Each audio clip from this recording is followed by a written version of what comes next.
Welcome back. What's going on? I am Michael Spencer, and you are listening to The Michael Spencer Show, podcasting exclusively on livingonsports.com. Talked a little bit earlier today about the basketball realm of the sports world. Kevin O'Neal being hired as USC Trojans head coach, Kobe staying in L.A., and Antonio Anderson saying that the wins from Memphis, whether illegal or not, are theirs, and they shouldn't be taken away. Congratulations. If you want to live as a cheater, go ahead. Next, let's talk a little bit of football, shall we? Sad news out of the football world today. Well, not today, but earlier this week. Cleveland Browns receiver Donte Stallworth received 30 days in jail, 2 years house arrest, and 8 years on probation after DUI manslaughter charges, which he pled guilty to.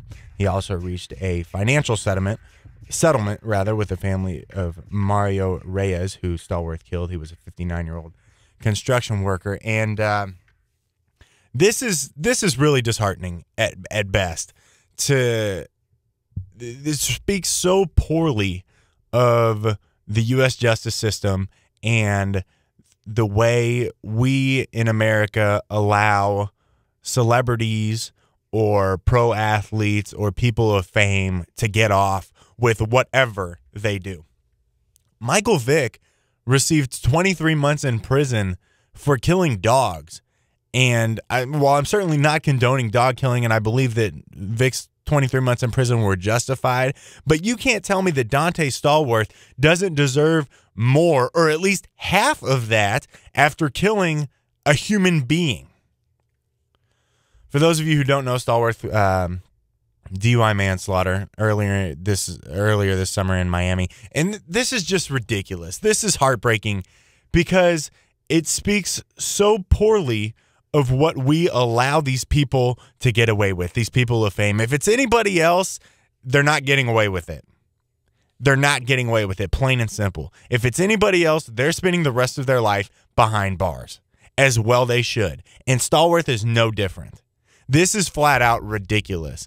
And it'll be interesting to see what Roger Goodell does. He's already suspended Stallworth indefinitely, but it'll be really interesting to see what happens, what Goodell decides, because this is something he's never had to deal with before. This is going to be very, very interesting, and it's going to speak either very highly or very poorly of Roger Goodell as to how he handles this situation. Quite honestly, I don't know what I would do if I was in his situation. I might suspend Stallworth for at least a year. At least a year. This 2 years on house arrest, 8 years on probation, and 30 days in jail. That's it? Are you kidding me? Are you kidding me? Goodell came out and said there is no reasonable dispute that your continued eligibility for participation at this time would undermine the integrity of and public confidence in our league. Hell yes, Roger Goodell.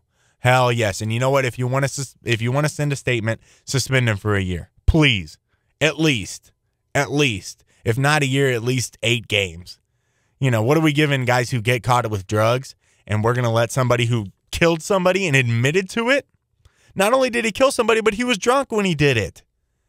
That's ridiculous. And I don't know who to be more appalled with, Stallworth himself or the U.S. justice system for letting this get out and letting Stallworth slip through their fingers. Not only do you have a chance to make an example of this guy, but you have a chance to come out and say not only was he drunk driving, but he killed somebody. That's like a double standard. That's like a double negative. What are you doing? And you're letting him run free? Are you kidding me? This is ridiculous.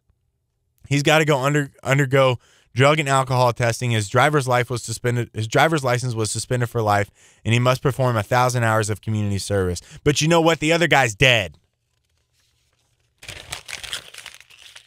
Freaking ridiculous. Speaking of driving illegally, Iowa offensive tackle Kyle Callaway was suspended for a game and required to complete counseling and extensive community service after police say the lineman was arrested earlier Saturday morning and charged with operating a vehicle while intoxicated. He was driving his moped into a barricaded area where police stopped him and gave him a breathalyzer test, was registered at .106. The legal Iowa limit is .08. Iowa coach Kirk Ferentz came out and said, "I'm very disappointed to learn of Kyle's poor judgment. Kyle will be expected to complete counseling and educational requirements, extensive community service obligations, and game suspension prior to returning to the field." Callaway acknowledged to police that he drank 7 or 8 beers. Callaway will be a senior next fall, and he started 25 straight games for Iowa. He was listed as the starting right tackle, but that will be taken away from him.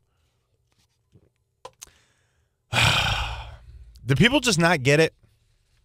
What's wrong with people today? They think that they're an athlete and they can get away with stuff? That's ridiculous. Now, this is kind of funny. I'm not going to lie.